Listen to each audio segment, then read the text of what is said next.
Bienvenido, Fausto, un placer tenerte aquí. Gracias por la invitación. Bien, bueno, a ver, en primer lugar quería saber cuál era tu opinión del anuncio que se le dio una forma total y final en el día de hoy, más allá que el 29 será la fecha límite, pero ¿crees que esto puede llegar a servir? ¿Lo ves como un paliativo? Ni una cosa ni la otra. Yo creo que este tema de los precios esenciales, precios cuidados, no sé cómo lo llamemos, es más bien un mensaje político. Desde el punto de vista económico no tiene ningún impacto. Nada. Nada. Para una idea, estos precios, esta lista de 60 precios representa menos del 1,4% de toda la canasta que mide el INDEC. Claro. Te das cuenta que no tiene impacto. Y solamente se puede sostener si la inflación baja. Ahora, eso no significa que el gobierno no esté tratando de combatir la inflación, ¿eh? Lo que digo es que estas medidas, las que más publicidad tienen, no son las medidas que efectivamente está aplicando el gobierno para combatir la inflación. Claro, de hecho, Sica hoy dijo, esto no es una medida antiinflacionaria, ¿no? Las medidas antiinflacionarias exactamente son otras, son las que está aplicando el Banco Central. Esto es, congelar la cantidad de dinero, el crecimiento de la base monetaria viene muy por debajo de la meta que se había estimado con el FMI. Se congeló el techo del dólar. Lo que se hizo fue básicamente decir, bueno, mira, el dólar no puede subir más de 51 de acá hasta fin de año. Más allá de que la banda sigue siendo amplia. Sigue siendo amplia la banda, pero acá viene un punto. Vos pensás que ahora no es tanto problema porque de aquí, desde mediados de abril hasta mediados de agosto, están entrando los dólares de la cosecha. Sí. Y eso genera una oferta de dólares importante, sumado a que también entran dólares del Tesoro que está vendiendo dólares porque el Tesoro necesita pagar. Necesita pesos pesos para las jubilaciones, para los salarios, para parte. Bueno, esos pesos, ¿cómo los consigue? Vendiendo los dólares del FMI. Entonces están sumando los dólares de la cosecha a los dólares del Tesoro y esto básicamente está incrementando la oferta de dólares en un 30 o un 40% de lo que estaba antes de la cosecha, ¿no? En marzo.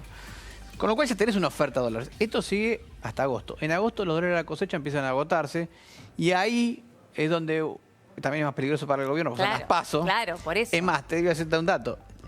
Se dice que los dólares de la cosecha se agotan en la primera quincena de agosto. O sea que justito... Justo con las PASO. Justo entra ahí. Eso históricamente. Sí. Bueno, pero ahí donde el dólar podría estar más cerca de 50, 51 y es donde empiezan a entrar estos dólares, si es necesario, del Banco Central. Me parece que ahí está el programa del gobierno, que es básicamente estabilizar el dólar, o sea, que suba si tiene que subir, pero no mucho. Sí. Congelar la cantidad de dinero en la economía para que no haya presiones inflacionarias por ese lado.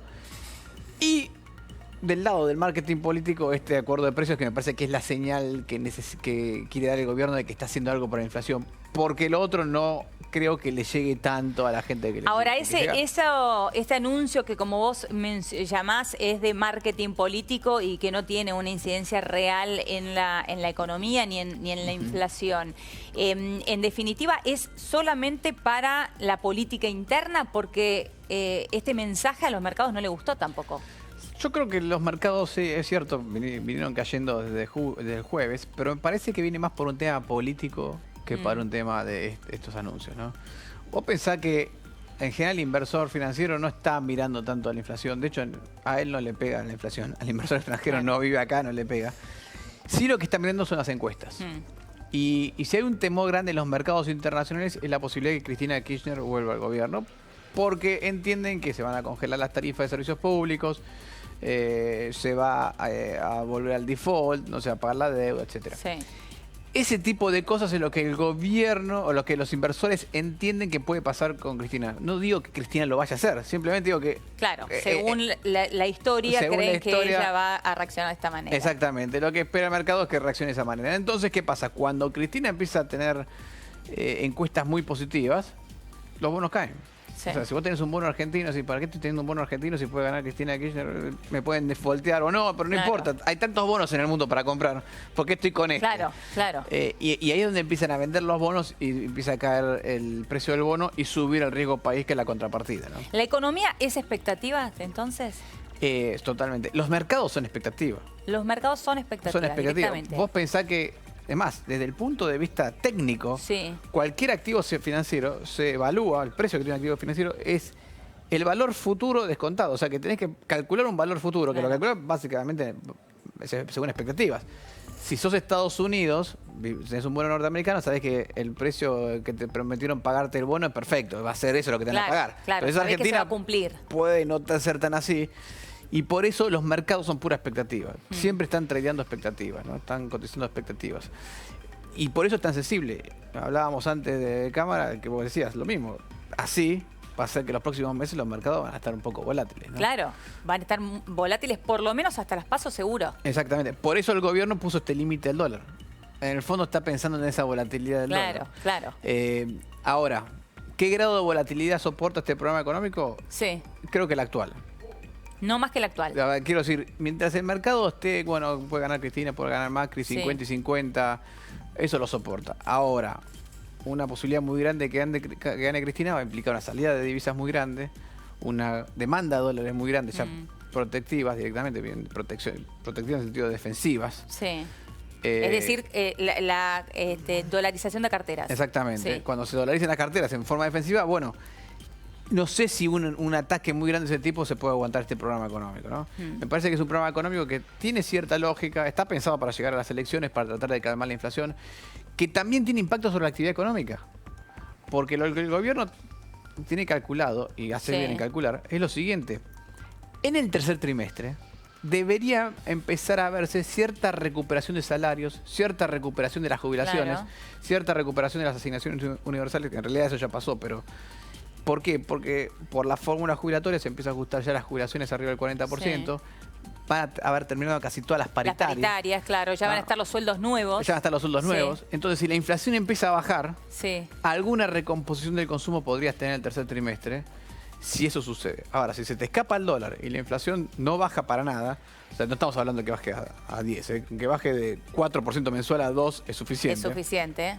Igual seguimos con una inflación alta. Igual sigue siendo alta, pero si se mantiene en 4%, toda esa recomposición de salarios, de jubilaciones... Se la come la inflación. Se la come la inflación y entonces la recuperación económica que vamos a ver en el segundo trimestre se aborta en el tercero. En el segundo trimestre vamos a ver recuperación económica porque ahí pesa el agro. Básicamente hay una cosecha muy buena. Entonces, alguna recuperación vamos a tener en el segundo trimestre empujada por el agro y la forma de sostenerla para el tercer trimestre es que la inflación baje. Por eso es que me parece que el programa de gobierno en el fondo está anclando expectativas basados en el dólar, tratando de ponerle un límite a la suba del dólar. Claro. Y si bien no es un tipo de cambio fijo, digamos que el ancla inflacionaria que se habla hoy es casi el dólar, ¿no? Te diría, por lo menos cierta... ¿El gran problema que hoy tenemos los argentinos es el peso? ¿Es nuestra moneda? No sé si el gran problema es un problema muy importante. Sí. Y es muy importante porque además te tapa otros problemas. O sea, cuando vos estás viviendo con inflaciones elevadas como las que estamos viviendo, todos los otros problemas pasan a ser secundarios. Y hasta te licúa otros problemas, momentáneamente, ¿no? Entonces no nos ocupamos de resolver temas estructurales como las reformas, etcétera. Entonces, un ejemplo de esto, por ejemplo, es la reforma laboral. Argentina necesita una reforma laboral porque el mercado laboral es muy rígido en Argentina. Urgente, sí. Urgente e importantísimo. ¿Qué pasa? Te voy a dar un ejemplo de lo que pasó este año. El desempleo en Argentina no aumentó a pesar de que la economía entró en recesión. ¿Por qué? Porque gran parte del ajuste lo hizo el salario. Claro, se licuaron los salarios. Se licuaron los salarios gracias a la inflación. Ahora, por ahí que Macri hubiera hecho las cosas bien y hubiera solucionado la inflación el año pasado. Tenías un desempleo enorme. Porque no tenías la chance de licuar salarios con inflación. Entonces, ahí te vas a ver el problema laboral, el problema regulatorio en el mercado laboral que tenés. Exactamente. Entonces, la inflación te oculta problemas. Estamos todo el tiempo preocupados por la inflación. Fíjate que el gobierno, todas las medidas que ha tomado este año son para atacar la inflación y no se puede enfocar en los problemas más estructurales. Entonces, nunca empezás a construir la economía del futuro. Y vos ves las economías del mundo y todas las economías del mundo siempre están con reformas, tratando de mejorar esto, tratando de mejorar aquello. Pero nosotros nos quedamos siempre... Ahora, con un sistema electoral como el que tenemos y con lo que justamente pesan los años electorales en la economía argentina y en los cambios estructurales y en las cosas que se quieren hacer, ¿podremos hacerlo en algún momento? Mira, bueno... Cada año en par estamos en la misma situación. Bueno, yo creo que sí. Y además, te diré que una reforma electoral también sería clave en ese sentido, porque estamos... Por lo menos eliminar las PASO que te lleva, hace que el calendario electoral se corra para atrás hasta marzo prácticamente. Claro.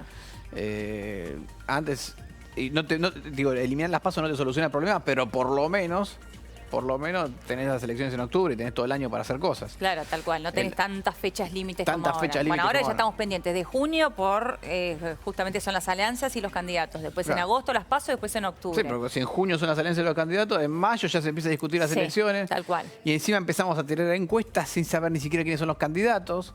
Me parece que el tema de la reforma laboral, la reforma electoral también es un paso importante que hay que hacer. Óptimo sería volver a los 6 años sin reelección como teníamos antes, pero bueno, eso es tema para abordar en algún otro momento. Pero fíjate una cosa, esas cosas se pueden abordar cuando vos te sacás de encima el problema de la inflación. Claro. La inflación te obliga a estar todo el tiempo pendiente del problema inflacionario y no atacás otros problemas económicos que hay que atacar, ¿no? Clarísimo. Fausto, muchísimas gracias por tu tiempo. Un placer tenerte aquí. Vamos a ir ahora a una pequeña pausa en La Nación PM. Quédate ahí porque a la vuelta estaremos hablando con Lidia Guerrero, la mamá de Víctor Saldaño, el argentino que está en el corredor de la muerte hace 20